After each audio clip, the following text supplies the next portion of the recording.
It began in silence. The kind of silence that settles over a place before dawn, when the world hasn't quite decided whether to wake up or stay asleep. And then, sirens.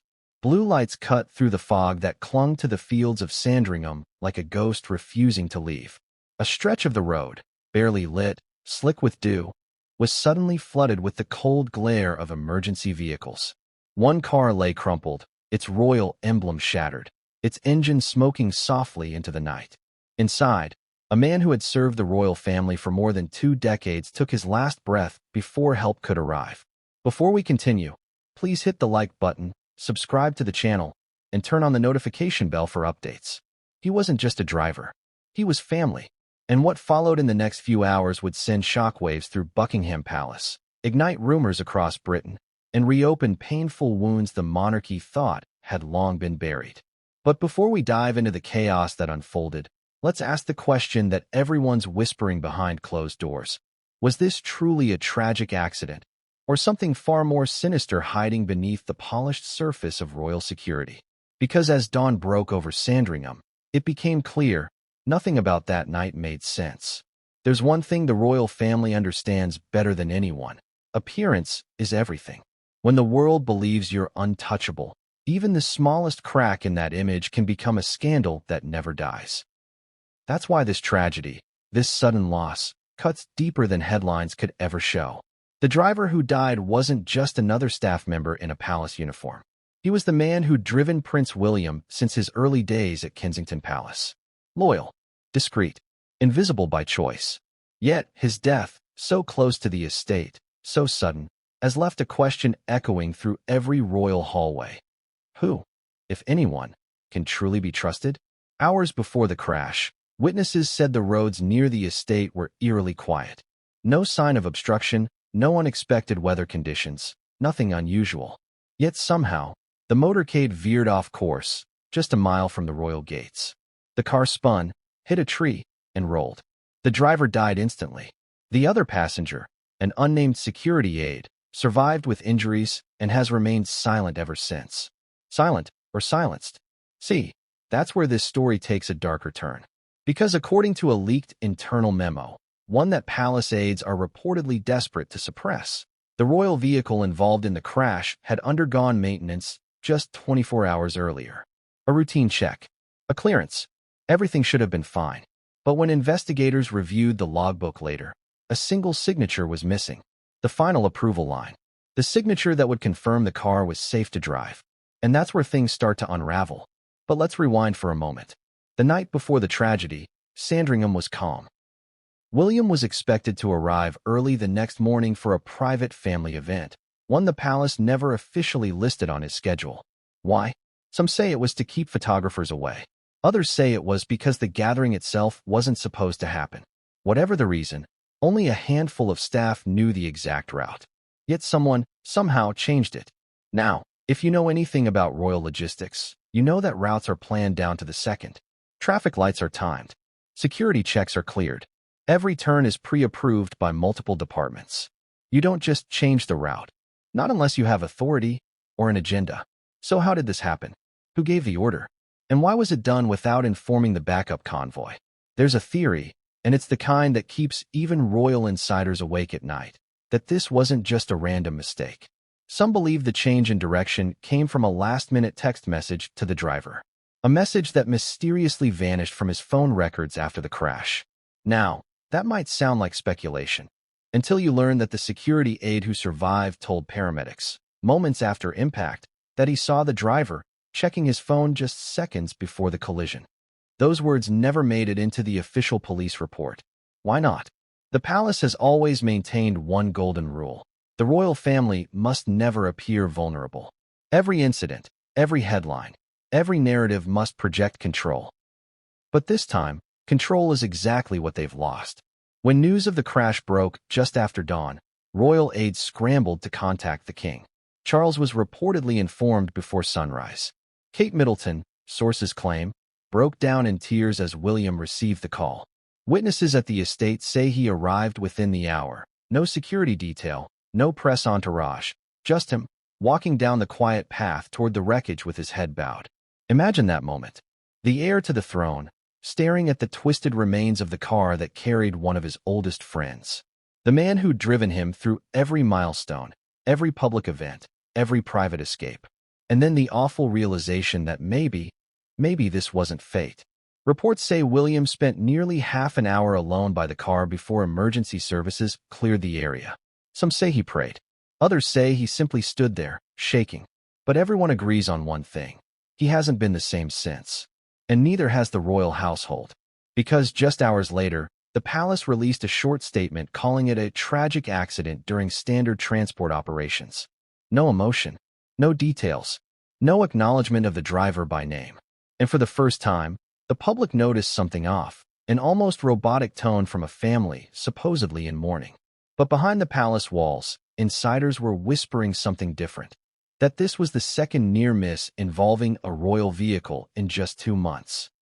That another driver had recently reported a strange noise in his brakes, only for it to be dismissed as paranoia, coincidence, or pattern.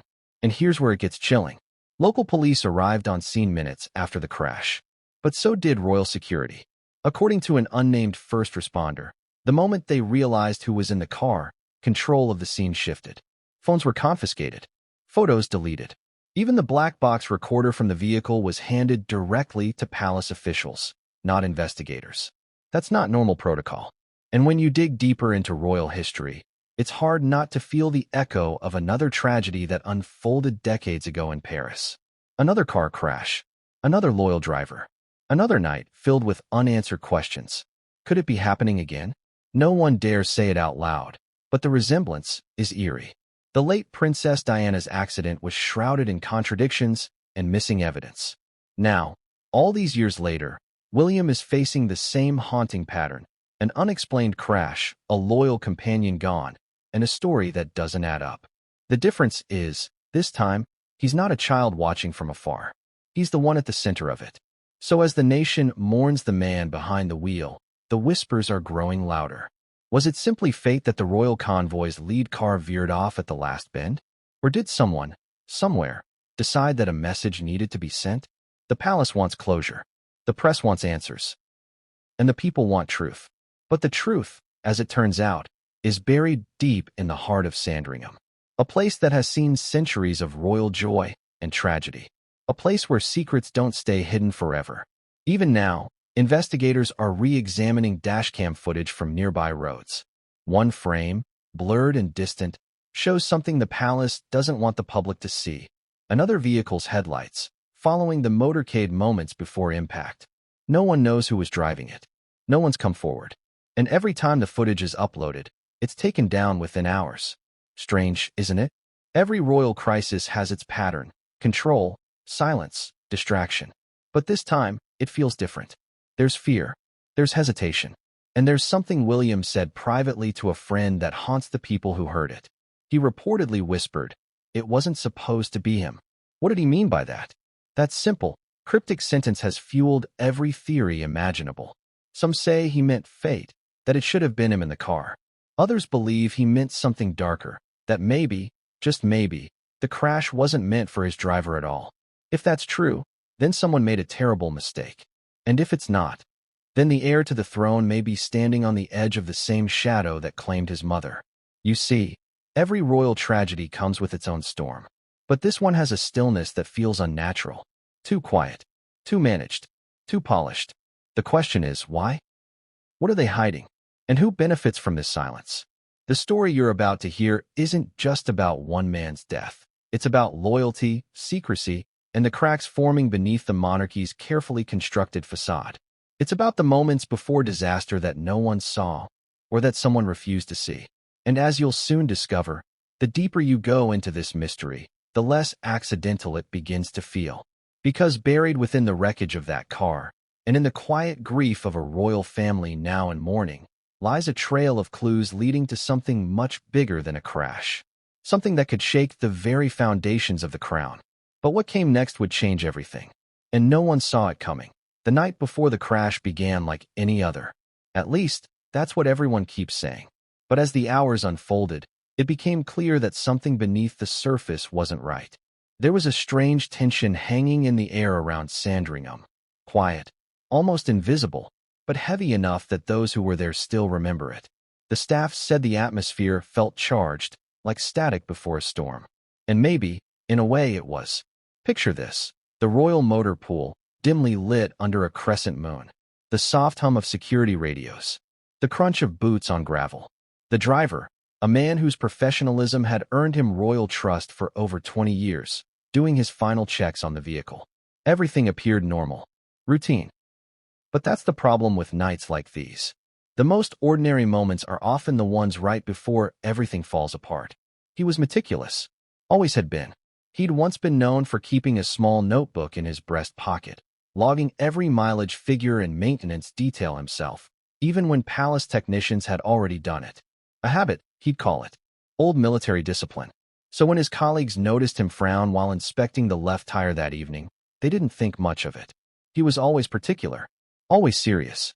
But later, that frown would haunt them. Because he didn't just inspect the tire. He crouched down, touched something, and quietly muttered, "That's odd." One of the mechanics nearby asked what he'd found. He shook his head, stood up, brushed his palms, and replied, "Just a mark. Maybe nothing." But what kind of mark makes a man's voice drop like that? No one asked again. They all wanted to clock out, head home, and forget the cold creeping in. And yet, hours later, every one of those men would wish they'd pressed for an answer. That same evening, Prince William had been in London, wrapping up private meetings before heading to Sandringham the next morning. The driver was to pick him up at dawn, an assignment so routine that it didn't require additional security layers, or so the palace thought. But something changed late that night.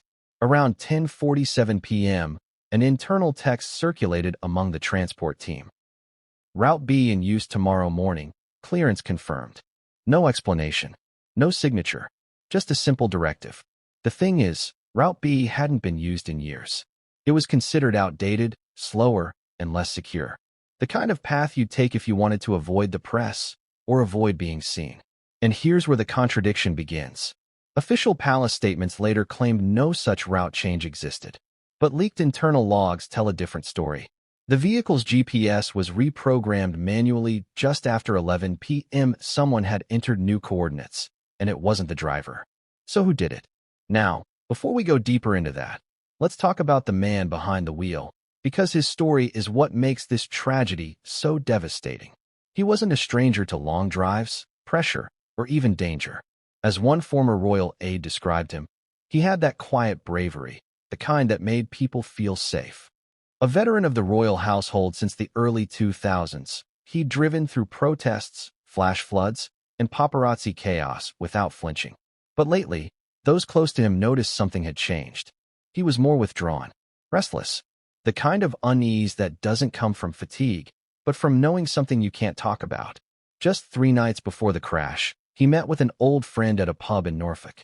The CCTV footage shows him nursing a pint, checking his phone repeatedly. The friend later told investigators he looked distracted. I asked if everything was all right, and he said, "Let's just say some of us have seen too much." Those were his exact words. Some of us have seen too much. But what had he seen? Maybe it was the political tension swirling around the palace lately. Security briefings, rumors of foreign surveillance, even internal mistrust between departments. Or maybe it was something closer to home. A detail about a royal vehicle, a conversation overheard, a warning ignored. Whatever it was, he seemed burdened by it. And yet, he still showed up for duty, because loyalty ran deeper than fear. He went home around midnight that evening. His wife later told investigators she found him sitting on the edge of their bed, fully dressed, staring at the floor. He didn't say much, she recalled. He just looked at me and said, "Tomorrow's going to be long. Don't wait up." Then he kissed her forehead and left. It wasn't unusual for him to start early, but what happened next was. At 1:15 a.m., a motion sensor camera near the Sandringham gate recorded his car entering the property. He wasn't scheduled to arrive until 5 o'clock, 4 hours early. When questioned, palace officials said he wanted to avoid delays. But investigators noted the same car leaving the estate 20 minutes later, heading in the opposite direction. No one has ever explained that. Where did he go? Who did he meet? And why was that section of CCTV later found to be corrupted? Coincidence or cleanup? Now, let's jump to the other key figure that night, the unnamed security aide who survived the crash. His testimony has remained sealed, but fragments from emergency responders paint a chilling picture. When paramedics pulled him from the wreckage, dazed and bleeding, he whispered, "We were followed." Followed. That word changed everything. Because if true, it means the crash wasn't random. Someone knew the royal convoy's route and possibly intercepted it. You have to understand, Sandringham isn't just a royal retreat. It's one of the most protected estates in Britain. Every road leading in is monitored, every camera cataloged. For an unauthorized vehicle to get close enough to tail a royal car without detection, that requires access, knowledge, timing, the kind of inside information only a few could have. Meanwhile, back in the palace, royal staff reported an unusual flurry of phone calls between security divisions late that night.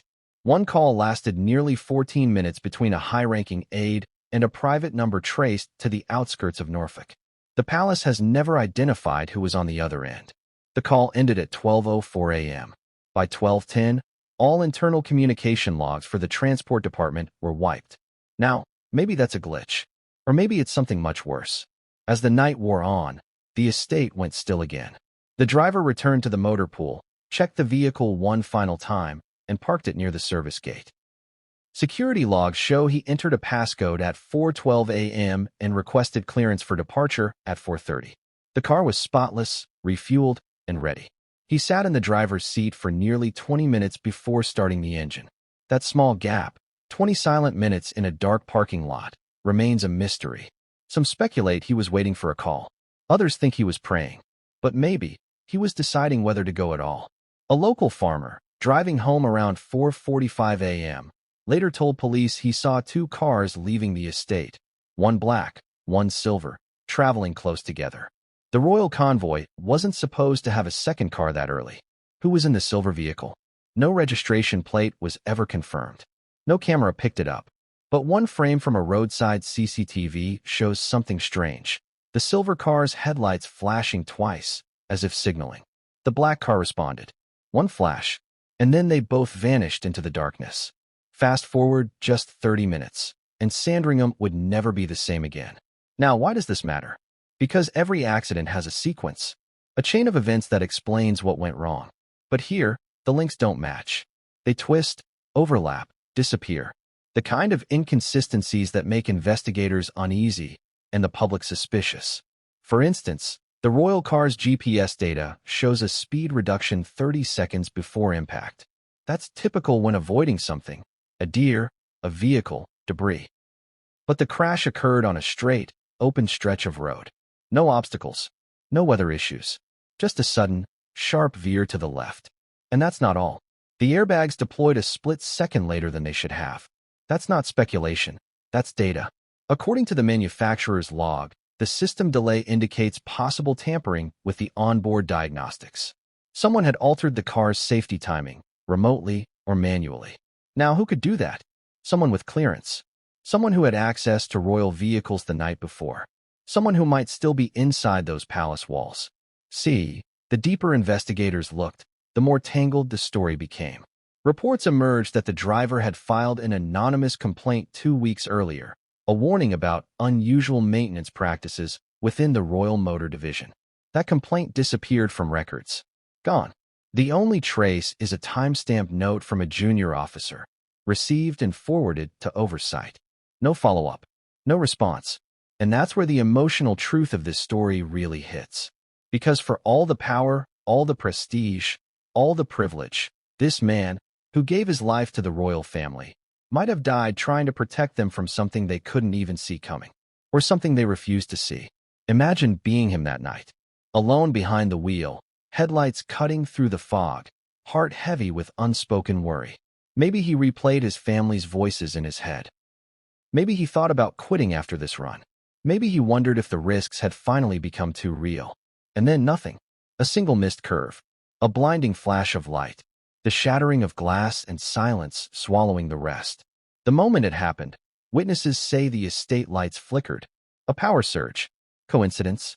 Or connection? Engineers later confirmed there was a brief electrical disruption across Sandringham's outer grid at the exact time of the crash. But when technicians tried to trace its source, they hit a dead end. The data logs had been reset, almost like someone didn't want the timeline to match. By sunrise, the motorcade's wreckage was already being towed under heavy cover. Reporters arriving at the gate were turned away. The royal flag remained at half-mast, though no announcement had been made. It was as if the palace was mourning something the world hadn't been told yet. And maybe that's because what really happened that night goes beyond an accident, beyond mechanical failure, beyond coincidence. It touches something much darker, the possibility that this wasn't just fate playing its cruel hand, that someone, somewhere, orchestrated events to send a message written not in words, but in wreckage. And the most haunting part? The driver might have known it was coming. He left behind one voicemail, a short, shaky message sent to an unknown contact hours before he died. The last 3 words were almost inaudible under static, but investigators claim they could make them out. He said, "Tell him careful." Tell who? Careful of what? Those questions still hang over the royal estate like fog that refuses to lift. But what came next would only deepen the mystery, because when investigators examined the black box and the crash logs, they found something that made them question everything they'd been told. Something that would tear open the heart of this tragedy and reveal that maybe this was never an accident at all. They called him the Silent Shield. Not because he was quiet, though he often was, but because he carried every royal secret without ever letting one slip. The kind of man who could drive you through chaos and make you feel like you were safe inside a fortress on wheels. His name rarely made the news, but within royal circles, it was known, trusted, respected. A constant presence in a world where loyalty is currency and betrayal is fatal. He was more than a driver. He was William's confidant, a man who'd witnessed the royal family at their most unguarded. The laughter no camera ever caught, the tears no paper ever printed, the tension no press officer could ever polish away. And now he was gone. The world only knew him as the royal driver killed in the Sandringham crash. But behind that cold headline was a man whose life had been built on duty. He wasn't born into privilege. He'd earned his place mile by mile, year after year, until his reliability became the backbone of royal transport itself. He joined the royal household decades ago, starting as a junior chauffeur during Queen Elizabeth's later years. At first, he blended into the background, just another man in a dark suit holding a cap. But those who paid attention noticed something different about him: precision, patience, the ability to read a situation before it unfolded. That's what caught Prince William's attention. It began during a trip to Balmoral. A heavy rainstorm had flooded part of the road, trapping several vehicles, including the one carrying the young Duke of Cambridge. While other drivers panicked, he remained calm. He rerouted through a narrow, unpaved trail, a path no GPS would dare recommend, and got the convoy through safely. The Queen reportedly praised his quick thinking personally. From that moment on, he wasn't just a driver. He was the driver. But here's the thing about serving the royal family. The closer you get to them, the heavier the burden becomes. You start to see things, hear things, learn the rhythms of power, the unspoken glances, the coded silences. He became part of the furniture in a life that wasn't his own. He saw William before and after speeches, before and after family conflicts, before and after tears. He was there the day William got the call about Prince Philip's passing. He was there during the first drive Harry took alone after the Queen's funeral. And most recently, he was there during one of William's most private meetings, one that, according to insiders, involved sensitive royal documents tied to estate finances and foreign holdings. That meeting was 3 days before the crash. Coincidence? Maybe. But palace watchers don't believe in coincidences anymore. One insider described him as a man who knew too much but would never talk. That kind of loyalty is rare and dangerous, because when you know the inner workings of the monarchy, you don't just become trusted, you become essential. And when you're essential, you also become a liability. He never craved attention.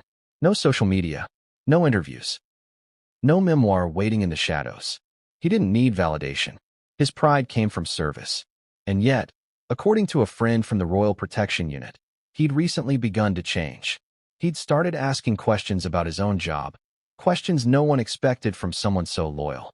He'd asked why certain maintenance staff had been replaced without notice, why the rotation schedules were being altered, why he was suddenly being assigned different vehicles for short local runs, instead of his usual personalized one. The responses were vague. Security restructuring, they told him. Standard updates. But he wasn't convinced. He'd spent his entire career around polished excuses, and he could tell when something didn't smell right. So he started keeping notes again, a habit from his younger days. Handwritten entries in that same small notebook. Mileage logs. Vehicle inspection details. Unusual instructions. He even wrote down times of phone calls that didn't fit the schedule. After his death, that notebook disappeared. His widow, heartbroken and numb, said palace officials came to her home within 48 hours of the crash. They told her they were there to collect any work-related material for security purposes. She handed over his phone and uniform. She never saw the notebook again. And that's where the emotional truth of this story turns from tragedy to unease. Because you have to wonder, what could possibly be written in that book that required the palace to take it immediately? Maybe nothing. Maybe everything. Let's pause for a moment and imagine the man himself. He was in his early 50s. Fit, methodical, calm. A father of two. He liked fishing on weekends and watching football with his son. He wasn't a man of drama until his death became one. In every photo, he's smiling softly, standing beside a car polished to perfection. The kind of smile that says, I take pride in what I do. But even pride has limits.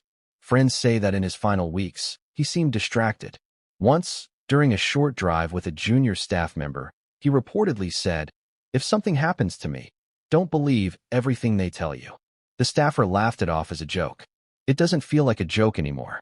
Because now, every detail of his last days seems to hold a clue. His last routine inspection logged a minor brake adjustment. His last phone call was to an unidentified number. His last text was to his wife, heading out early. We'll call after the run. He never did. When investigators examined his locker, they found one peculiar item tucked inside, a folded note. It wasn't signed, and it wasn't dated. It contained just one line. They're watching the wrong person. Who wrote it? Some believe it was a message he'd written to himself. Others think it was left for him. But either way, it changes how we view everything that followed. Because if someone was watching the wrong person, then who was the right one? And why would a man with decades of spotless service receive such a warning days before his death? Royal insiders whisper that he'd recently been reassigned to handle more confidential trips, ones involving private estates, quiet meetings, and unannounced destinations. The kind of assignments that require absolute discretion. He was the one who knew where everyone was, when they left, where they went, who they met. And that, in itself, could be dangerous information.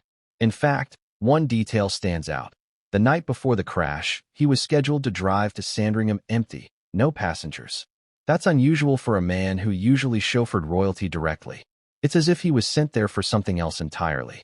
Something not meant for public record. Now imagine this. You've served the crown your whole life. You've guarded its secrets, shielded its image, kept your mouth shut when the cameras rolled. And then, one day, you realize those same walls of protection might now be closing in on you. That's the feeling friends say had started to show in his eyes, the quiet fear of a man caught between loyalty and survival. In the weeks after the crash, the royal family released a statement calling him a valued and long-serving member of the household. But privately, William was said to be inconsolable. He reportedly told close aides, he was like family. He looked after me when I was still figuring out how to look after myself. Sources claim William personally called the driver's widow, not through an assistant, but directly. He promised to take care of her family. And yet, days later, palace lawyers advised her to remain silent during the ongoing inquiry. Why silence a grieving widow? Perhaps it was standard legal protocol. Perhaps it was damage control. But to the public, it looked suspicious. And when she tried to retrieve her husband's personal effects, the watch he always wore, the notebook he carried, the lanyard with his ID, she was told they were under review. Under review for what? Here's a chilling detail few noticed. During the post-crash press briefings, officials never mentioned the driver by name. They didn't even acknowledge the fact that his identity had already leaked online. For a man who dedicated his life to the monarchy, his death was handled with the kind of detachment usually reserved for strangers. That silence speaks volumes. Because it's not just about the loss of a man. It's about what he might have represented. Some insiders have suggested he had recently been in contact with a retired palace security officer, one who'd raised alarms years ago about outdated vehicle systems and potential breaches. The two reportedly spoke just days before the crash. That officer has since refused to comment. But what if their conversation wasn't just about mechanics? What if it was about something deeper, something he'd uncovered that made him uneasy? There's an old saying among royal staff: you only know as much as you're allowed to know. He might have crossed that line without realizing it. And if that's true, then his death isn't just a tragedy. It's a warning. As the investigation unfolded, one thing became impossible to ignore. Every trace of his personal and professional records was systematically erased from the royal household's internal database. When asked why, officials blamed a data security migration. But the timing couldn't be more suspicious. Within a week, years of records gone. One IT technician reportedly said, "It's like he never existed." That's not the legacy of a loyal man. That's an erasure. But why erase him unless his story threatened to reveal something bigger? Those who knew him insist he'd never betray the crown, that he'd die before exposing its secrets. Maybe he already did.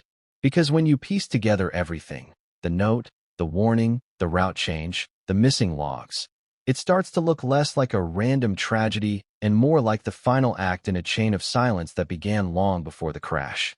And if he truly had uncovered something that night, something powerful enough to warrant silence from those above him, then the question isn't just who killed the driver, but who he might have been protecting in his final moments. That's the part the royal family won't want you to hear. Because while the world mourns the man behind the wheel, someone inside those palace gates is making sure his truth never reaches daylight. But what they didn't expect was that a single, overlooked clue buried deep in the wreckage would soon resurface. A clue that would connect the driver's death to something far larger than anyone imagined. And when that discovery was made, the official narrative of a tragic accident began to collapse in real time. The moment of impact lasted less than 4 seconds. For seconds that would rewrite royal security protocol, break hearts across Britain, and open a mystery no one was prepared to confront. When the first call came through to Norfolk police at 5:18 a.m., the dispatcher thought it was a prank.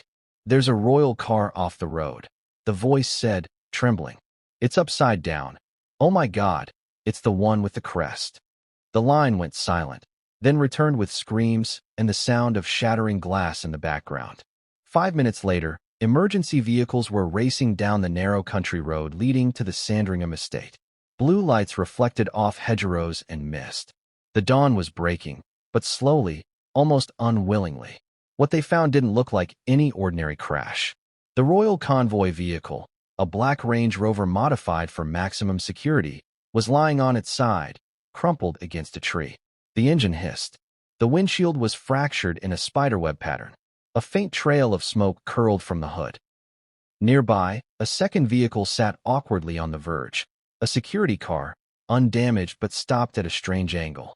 Its driver, the surviving royal aide, was dazed, half-conscious, his clothes torn and covered in mud. It looked wrong. Too wrong. Investigators later said the damage pattern didn't align with a simple skid and roll. There were 2 separate impact points, one on the front left and another along the passenger door, suggesting contact with something else before hitting the tree. Yet, there was no sign of another vehicle. No debris. No paint transfer.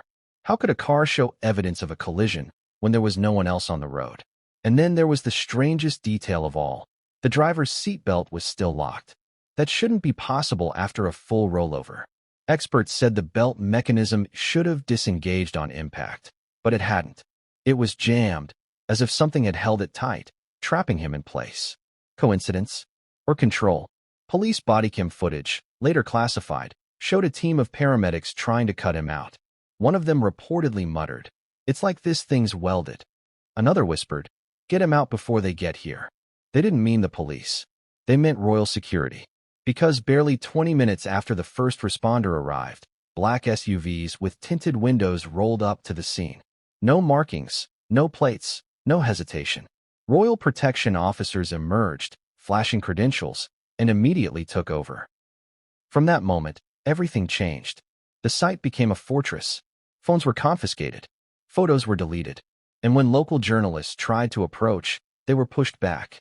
One of them, a reporter named Aaron Keane, recalled later, It was like watching a movie, the kind where the truth gets locked away before anyone can write it down. By 7 a.m., the wreck was gone. Not covered. Gone. No one saw it towed. No one knew where it was taken. When a freelance photographer attempted to track the recovery vehicle, he was stopped by an unmarked car halfway down the A148. Two men in suits approached, said nothing, took his camera, and left him standing there in shock. That's not standard procedure for a car accident, even one involving royalty. So what really happened on that lonely road outside Sandringham? Let's start with what we know. The official version released by Buckingham Palace was painfully simple, a tragic accident caused by road conditions and driver fatigue. But the police report, obtained through an anonymous source, tells a different story. The weather that morning? Clear. Visibility? Excellent. Road condition? Dry. Fatigue? Unlikely. The driver had clocked less than 4 hours of activity before the crash. And here's where it gets even more unsettling.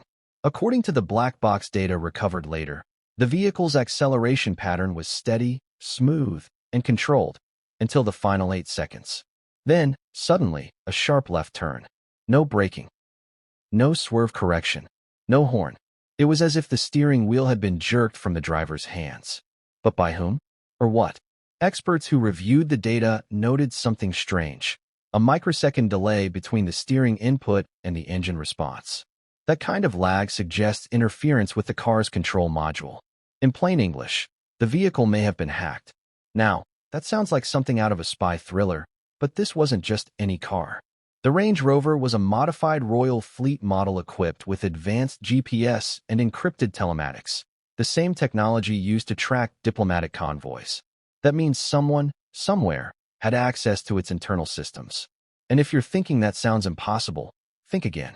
In 2018, British intelligence quietly reported a breach in vehicle telematics across multiple government agencies. It was buried in technical documents, far from the front pages. But the timing and the similarities are haunting. So if this crash was triggered remotely, then whoever did it had intimate knowledge of royal operations and a reason to make it look accidental. That's why the conflicting reports matter. Because while the palace clung to the narrative of driver error, investigators kept finding inconsistencies that refused to disappear. For instance, tire marks. The crash photos, which briefly leaked before being scrubbed online, show two distinct tread patterns on the road. One matching the royal vehicle's model, the other narrower and lighter, consistent with a smaller car or motorcycle.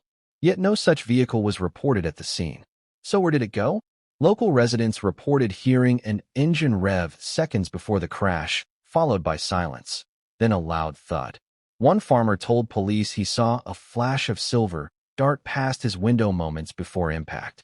Another witness said she saw a second car's shadow in the fog. But none of these statements ever made it into the official report. Why? Maybe because they didn't fit the story the palace wanted to tell.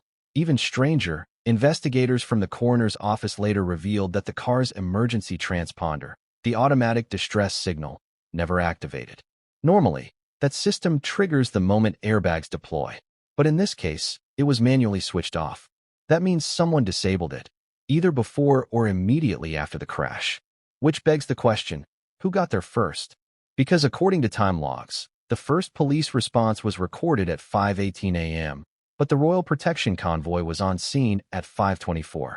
Yet, GPS tracking from nearby CCTV suggests two unmarked vehicles arrived nearly 2 minutes before both. No one has ever claimed those cars. No registration, no driver identification, no trace. And yet, every camera near the site mysteriously malfunctioned between 5:10 and 5:20 a.m. A 10-minute blackout, just enough to erase the window where everything happened. You tell me, does that sound like a coincidence? The royal spokesperson later said those cameras were under maintenance. Locals, however, insist those cameras had worked perfectly the day before. By midday, rumors were spreading like wildfire. Tabloids were blocked from printing speculative stories. Broadcasters received requests from palace communications teams to use only approved statements, and police officers at the scene were told not to speak to media under penalty of breach. That's how you know something deeper was in motion. But for all the secrecy, the one thing they couldn't erase was the human toll. William was reportedly seen arriving at the crash site just after 7:30 a.m., wearing a dark coat, face pale, eyes swollen. Witnesses say he stood silently beside the wreckage, refusing to speak for nearly 10 minutes. When an officer tried to guide him away, he whispered, "No, I want to see where he's Saturday." He walked to the driver's side, knelt down, and placed his hand on the door. Then, without looking up, he said something that stunned those around him. "He told me this would happen." No one knows exactly what he meant, but those who heard it said the tone wasn't confusion, it was recognition. Later that day, back at Sandringham, a meeting was held behind closed doors. Only 3 people were present: William, Charles, and the head of royal security. No aides, no notes, just an hour of raised voices, long silences, and at one point, what sounded like someone slamming a fist on the table. Afterward, a senior staffer claimed he overheard Charles say, "We can't let this turn into another Diana." That single line would haunt the palace for weeks, because whether it was said out of fear or guilt, it revealed the truth. This wasn't just about one man's death. It was about a family desperate to avoid another scandal that could consume them. Meanwhile, the official investigation trudged on. Reports were filed, tests conducted, statements rehearsed. But the contradictions piled up faster than explanations. Forensic analysts found small metallic fragments embedded in the car's left fender, fragments not belonging to the vehicle's original build. When asked about them, palace officials dismissed it as environmental debris. Except one piece wasn't environmental at all. It was part of a bumper from another car, a model never identified.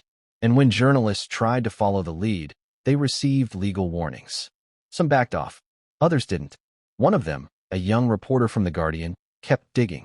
She contacted a source within the vehicle inspection team who told her something chilling. "The damage we saw isn't consistent with driver error. It's consistent with impact, deliberate or otherwise." She never published that story. Within days, her article was pulled, her editor replaced, and her credentials revoked, pending review. Coincidence? Or suppression? Whatever the truth, one thing is undeniable. That road near Sandringham, once just another quiet country lane, is now a scar on the map. A place where silence weighs heavier than facts. To this day, locals say flowers still appear by the roadside every few weeks. No card, no name, just white lilies and a folded note with 2 words written in pen. "Still watching." Maybe it's a grieving friend. Maybe it's a message. Or maybe it's a warning that the story isn't over. Because the more you peel back, the more impossible it becomes to accept the official narrative. Too many loose ends. Too many missing pieces. Too many contradictions. And then, just when investigators thought they had exhausted every lead, something unexpected surfaced. A civilian dashcam, belonging to a truck driver passing through the area that morning, captured a few seconds of footage before the crash. At first, it seemed ordinary. A car in the distance. Headlights. Nothing remarkable. But when slowed down frame by frame, analysts noticed a faint glint behind the royal vehicle, the reflection of another set of headlights. A second car, following close, then vanishing completely before the crash. No license plate, no shape, just 2 ghostly lights disappearing into fog. That footage never aired publicly, but those who've seen it say it confirms what the surviving aide muttered through blood and broken glass that morning. "We were followed." And if that's true, then this wasn't just a tragedy. It was a message, a warning shot aimed not at the monarchy's enemies, but perhaps at one of its own. Because the next piece of evidence the coroner's office uncovered would tear open every assumption made about that night. It wasn't just the crash that raised questions. It was what they found inside the vehicle. And that discovery would change everything.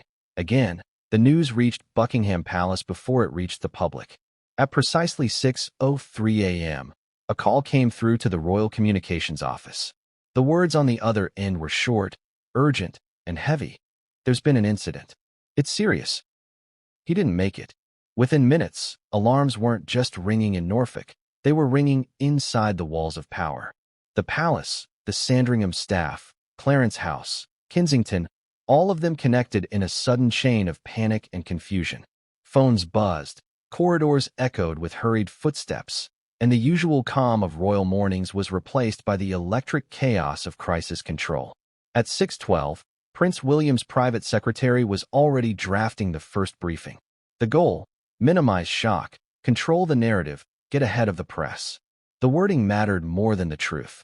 They had to make it sound tragic, but not suspicious. Emotional, but not chaotic. Royal, but still human. But nothing about this morning was normal. William was still in London when the call came through. According to palace insiders, he answered on the second ring, half asleep, unaware that the next sentence would change him forever. "Sir, it's your driver." Silence. Then, the sound of something dropping. A phone. A glass. No one in the room dared to move. He didn't say a word for almost 20 seconds. When he finally spoke, his voice cracked. "Where?" "Near Sandringham, sir. We're still confirming details." He hung up. No questions. No hesitation. Just quiet disbelief, and then movement. Within minutes, he was dressed, jacket thrown over his shoulders, heading for the car. One aide offered to drive. He refused. "No, I'll go." It was barely dawn when he left Kensington. No cameras, no press, no official motorcade. Just William, speeding toward the estate through empty country roads, headlights cutting through the fog. Meanwhile, the palace machine was waking up, and it was not ready for what was coming. Inside Buckingham, the first emergency meeting was called before sunrise. Senior advisors gathered around a long oak table, faces pale under the harsh light. They spoke in code, the way royal officials do when they're terrified but can't show it. What's confirmed? Fatality. The driver. The heir unharmed. Public statement. Drafting. We need tone control. What about media? They're sniffing already. Someone leaked it to a tabloid. That last sentence set off a storm. Leaks are every palace's nightmare, and this one had barely begun when the vultures started circling. By 7:15 a.m., journalists were calling, paparazzi were assembling outside Sandringham, and the first blurry tweet from a Norfolk resident. Asterisk, something big at Sandringham, police everywhere. Asterisk was already going viral. The royal press office had to act fast. So they did what the monarchy does best, suppress and spin. The first directive went out quietly through back channels. No speculation. Await official statement.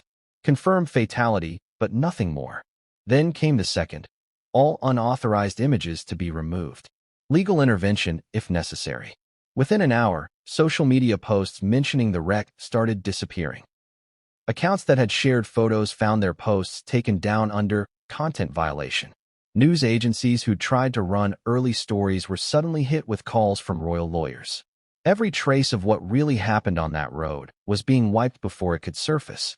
Meanwhile, at the crash site, William arrived. Witnesses described the moment as haunting. His car rolled to a stop beside the police line. Officers stepped back instinctively, unsure whether to salute or stay silent. William stepped out, his face expressionless. He didn't look like a prince in that moment, just a man trying to hold himself together. He walked straight toward the wreck, ignoring the officers' attempts to stop him. The smell of burnt rubber and engine oil filled the air. The twisted remains of the vehicle lay before him, surrounded by shattered glass and streaks of dark skid marks that told a story no one wanted to read. He crouched down. For a moment, he didn't move, just stared. Someone tried to guide him away, but he said quietly, "He was my friend." Then, looking at the car, he whispered, "He told me he was worried." No one asked what he meant. No one dared. When he finally stood up, his eyes were wet, his jaw locked. "Get me the truth," he told one of the officers. "Not the version they'll write for me. The truth." But that truth would soon be buried beneath layers of protocol and public relations. Because as he stood there grieving, the palace was already releasing the first official statement. At approximately 5:20 a.m., a vehicle belonging to the royal household was involved in a road traffic accident near the Sandringham Estate. The driver, a long-serving member of staff, sadly lost his life. The Prince of Wales and the royal family are deeply saddened by this tragic event. Simple, polished, sanitized. It didn't mention the other vehicle. It didn't mention the surviving aide. It didn't mention that the crash was under investigation. And just like that, the narrative was sealed. Within hours, major news outlets repeated the exact phrasing word for word. Tragic accident. Loyal servant. Condolences from the royal family. The repetition worked like a spell, turning confusion into control. But behind the palace gates, panic was spreading faster than the press could print. Royal aides whispered about inconsistencies. Some said the king wanted a private inquiry. Others claimed Charles was furious, not just at the tragedy, but at the timing. "We can't afford another scandal," he allegedly told an advisor. "Not now? Not with everything else unraveling." By everything else, he meant the ongoing strain within the family, the mounting public criticism, the questions about finances and transparency. This wasn't just an accident. It was a spark in a room full of gas fumes.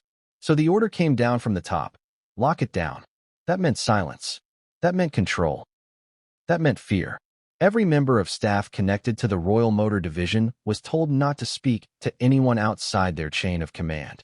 Phones were monitored, briefings were scripted, and anyone caught discussing sensitive matters faced immediate reassignment. But not everyone complied. One insider, known only as L, in internal documents, leaked that within the first 24 hours, at least 2 security officers were questioned about the driver's route change. Another leak revealed that the palace's internal servers experienced temporary disruption minutes after the crash, delaying communication logs. Coincidence again? Even the coroner's office began facing pressure. According to one source, officials were instructed to delay the release of preliminary findings until further notice. That's not normal procedure. But then again, nothing about this case was normal.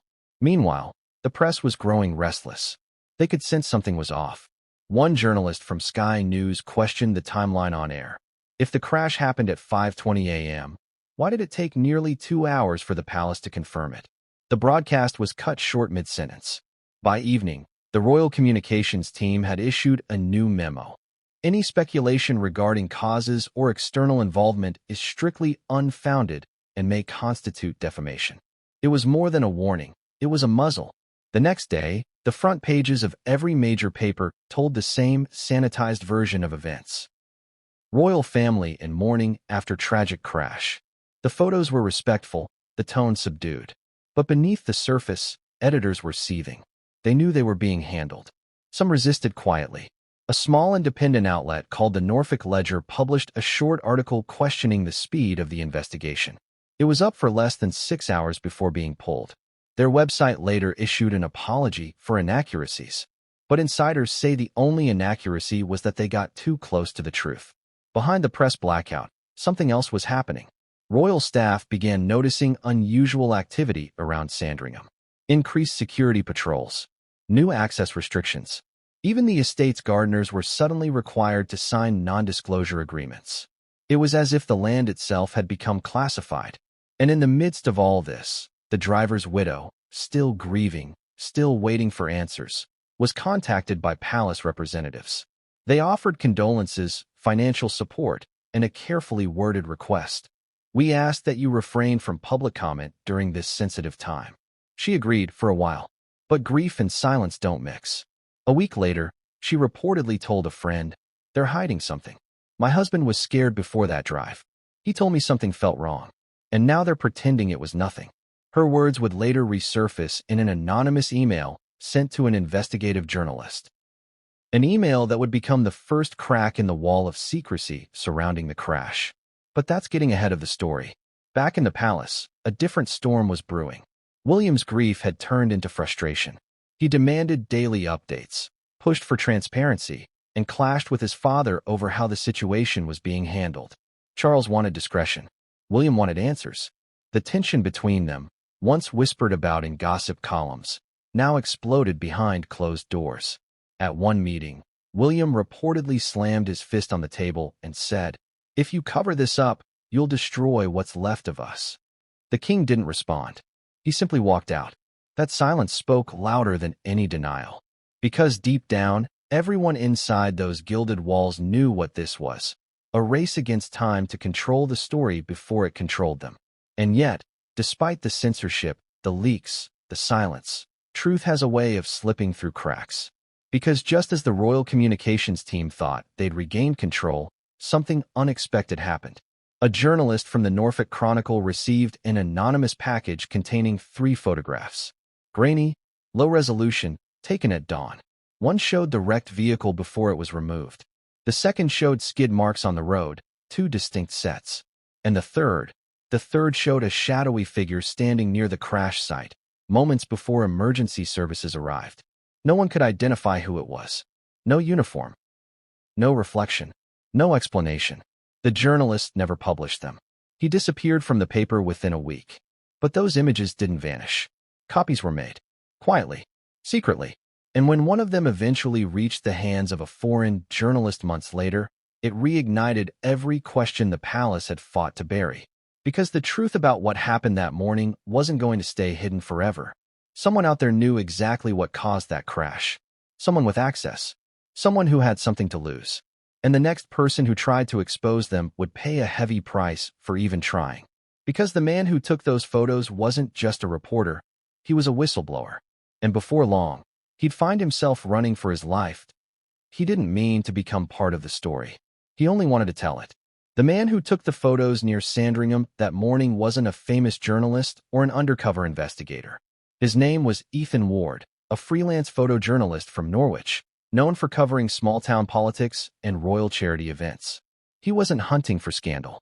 He was hunting for light, sunrise shots, landscapes, the kind of quiet beauty that fills calendars, not front pages. But fate has a cruel sense of humor. That morning, Ethan left his cottage at 4:30 a.m. with his camera bag slung over his shoulder. He wanted to capture the first frost over the fields surrounding the estate. He'd done it dozens of times. Sandringham, at dawn, was his muse. Soft light filtering through mist, the faint outline of royal gates in the distance. He parked his old Peugeot along a back road near Wolferton, a route that curved gently past the estate's outer perimeter. He set up his tripod. He waited. The fog was thick, silent. And then, out of nowhere, he heard it. The sound that would stay with him forever. Tires screeching, metal tearing, a muffled explosion of force that cracked through the stillness like thunder. He froze. For a moment, he thought it might have been a hunter's rifle. Then came the echo of a horn, stuck on a single note before fading into nothing. Instinct kicked in. He grabbed his camera, pointed it toward the noise, and clicked. Once. Twice. Then again. Through the fog, faint headlights flickered, then vanished. He ran toward the sound. He didn't know whose car it was. Didn't know that his next few photos would make him a target. When he reached the curve, he saw it. A black SUV on its side, crushed against a tree. Steam rose from the hood. The emblem on the door glinted in the faint morning light, the royal crest. Ethan's breath caught. He took another photo. Then another. He could hear voices, distant, panicked. Someone shouting for help. A second vehicle idled in the distance, its lights dimmed. A figure stepped out, waved frantically, then disappeared into the fog. Ethan hesitated. Should he go closer? Call the police? He chose both. He dialed emergency services, gave the location, then raised his camera again. He zoomed in, and that's when he saw something strange. A shape, a movement. Someone standing near the rear of the car, facing away. He couldn't make out the details, only that they weren't dressed like a first responder or royal guard. No reflective vest, no radio, no markings. Just a dark silhouette, motionless in the fog. He took one final picture before the sirens arrived. Moments later, two unmarked black vehicles sped past him.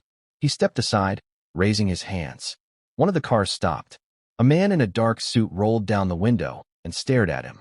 No words, no badge, just a look that froze Ethan where he stood. Then, the car pulled forward and disappeared behind the tree line. That's when Ethan knew. He'd seen something he wasn't supposed to. By the time he got home, police were already at his door.